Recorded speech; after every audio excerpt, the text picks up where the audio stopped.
Olá, caros discentes! Tudo bem com vocês? Espero que sim. Já começaram a ler o material didático? Lembrem-se que a leitura do material é fundamental. Nesta videoaula, vamos compreender basicamente dois aspectos: o conceito e a evolução histórica da psicologia e as principais abordagens psicológicas. Quando pensamos em psicologia, trazemos à baila as mais diversas formas de relacionamentos humanos, sejam eles intrapessoais ou interpessoais. As relações intrapessoais envolvem a relação com o próprio ser, vale dizer, a relação com nossos próprios conflitos, sonhos, expectativas, tristezas, alegrias e as mais diversas sensações interiores. Já as relações interpessoais envolvem o outro, a família, os amigos, a escola, enfim, a sociedade como um todo. A psicóloga Diná Martins de Souza Campos, em seu livro Psicologia e Desenvolvimento, escreve um conceito interessante e didático sobre a psicologia. A psicologia, diz a autora, pode ser entendida como análise científica do comportamento dos seres animados, tanto do homem como dos animais, possibilitando a compreensão e predição de suas reações ao ambiente ou mudanças em sua maneira de reagir.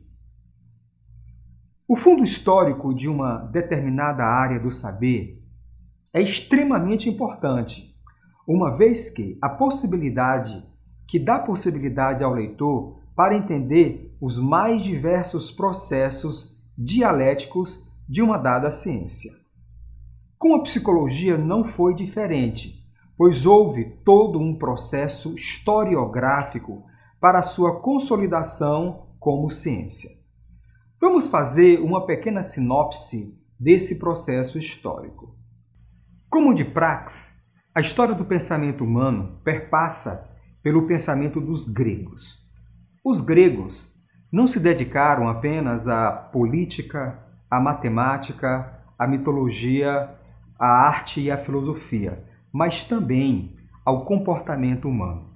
Sócrates, Platão e Aristóteles se dedicaram a compreender o espírito grego através da filosofia.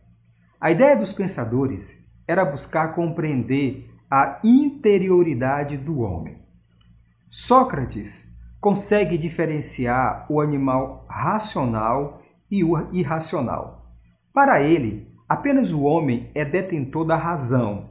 Em outras palavras, apenas o homem tem consciência de ser homem, diferentemente de um leão, por exemplo, que não tem consciência que é um leão. Dos gregos, saltemos agora para os romanos. Os romanos, após a cristianização do império, têm suas análises comportamentais e transcendentais a partir do cristianismo. A percepção do ser humano e do mundo era norteada pelos aspectos religiosos. Falava-se a respeito de uma visão panteísta, vale dizer, Deus é tudo e tudo é Deus. Dois pensadores são importantes para explicar esse conturbado período que durou cerca de 1000 anos. São eles Santo Agostinho e Tomás de Aquino. Imagine que nesse período todo o comportamento humano, seja ele político, religioso, familiar, sexual, bélico, social, era norteado pelos critérios religiosos determinados pela Igreja medieval. Para Agostinho, a alma não era apenas a fonte da razão humana, mas também a fonte transcendente do homem. Ele acreditava que a alma liga o homem a Deus. Tomás de Aquino, por sua vez, afirma que somente Deus tem a capacidade de reunir a essência e a existência. Em termos de igualdade, portanto, a busca da perfeição pelo homem seria a busca de Deus.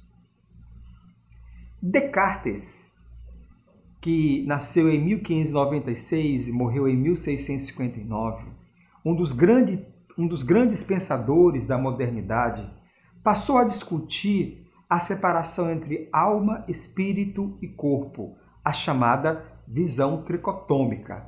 Dizia que o corpo sem a alma não tem nenhum valor, é apenas uma máquina sem vida. Esse pensamento de Descartes influenciou diversas pesquisas fisiológicas do corpo humano. A origem da psicologia moderna aponta para a Alemanha do final do século XIX, a partir dos estudos de Hunter, Weber e Fichte, que trabalharam juntos na Universidade de Leipzig. Posteriormente, seguiram para aquele país muitos estudiosos dessa nova ciência, como o inglês Edward Titchener e o americano William James.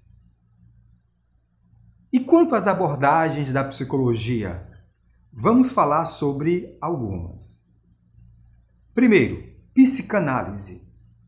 Desenvolvida e criada por Freud, a psicanálise busca descrever as causas dos transtornos mentais, o desenvolvimento humano, sua personalidade e motivação. De acordo com ele, o ser humano funciona por meio de duas pulsões inatas, a sexual e a da morte. Psicologia analítica de Jung, ou análise junguiana. Nessa vertente, Jung discorda de algumas teorias de Freud. Para ele, o autoconhecimento é o eixo norteador de abordagem. Segundo Jung, quem olha para fora sonha, mas quem olha para dentro acorda. Quando sonhamos, imaginamos narrativas e nelas são encontradas certos personagens que, de tempos em tempos, vão mudando. Para se aproximar destes personagens, utiliza-se o método da imaginação ativa.